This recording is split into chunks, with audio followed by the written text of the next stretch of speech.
Raven, guardian of the north. I love ravens.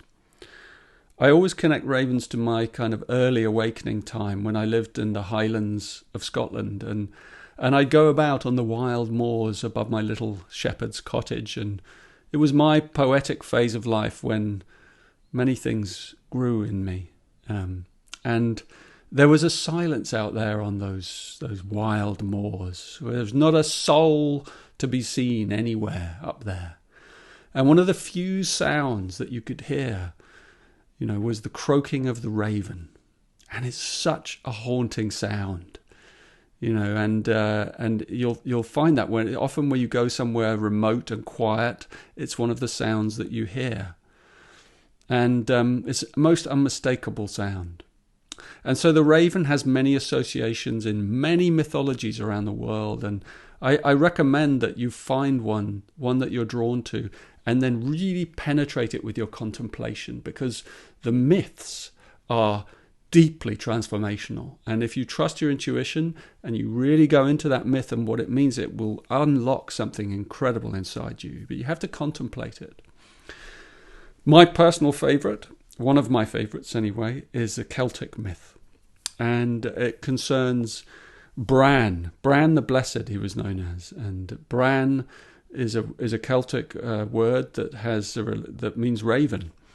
And he was a Welsh kind of god king, and his daughter Branwen, which means the white raven, was promised to the King of Ireland as that's Bran's daughter, and he was promised to marry the King of Ireland to create peace between Ireland and Britain.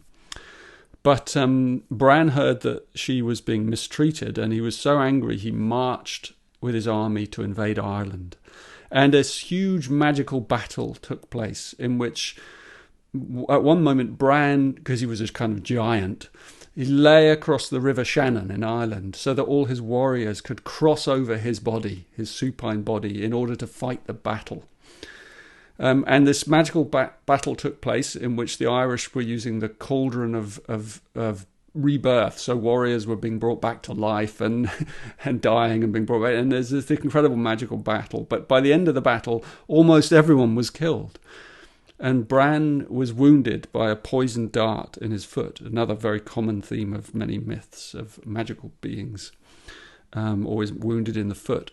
And he ordered his 7 surviving companions, to take his head back to Britain and bury it there in what's called the White Hill.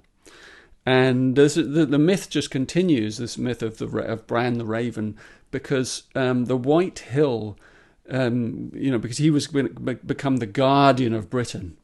And the White Hill is actually in London. It's where the Tower of London now stands. It's called the White Hill, or the White Mound.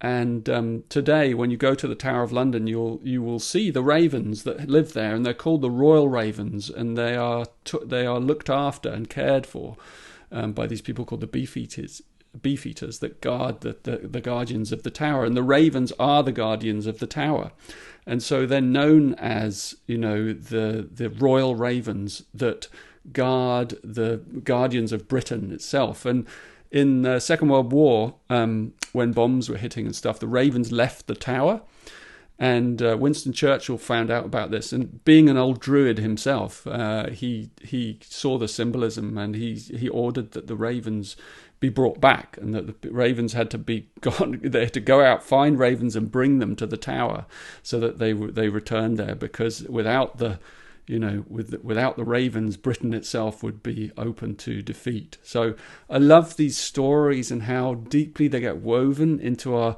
the threads of our lives and our history. Extraordinarily deep. And I've only just given you a bit of it there. Ravens are often connected to warrior guardians. So if you're a raven person, then you may be one of the warrior guardians of Gaia herself. And yeah. I found a lovely poem by someone called Ali O'Malley. I found it online. I was looking for raven poems, and I've no idea who Ali is, but I couldn't find anything on her because I wanted to honour her. But I'm going to honour her by reading this beautiful poem, which I just absolutely love. It's called Arise. Be the ice in the wind, and the wind in the trees, and the dreams in the world, and the world in the breeze. Say the raven to the crow, be what raven he may be, for the crow is to the raven what the raven is to me. Be the might among the fallen, be the song within the leaves, rise above the earth and calling, be what river sings with thee. Say the raven to the crow, be what raven he may be, for the crow is to the raven what the raven is to me. Be the eyes upon the sceptre, be the sword upon the wings, be the hope among the people which they cannot trust their king. Say the raven to the crow, be what raven he may be, for the crow is to the raven what the raven is to me.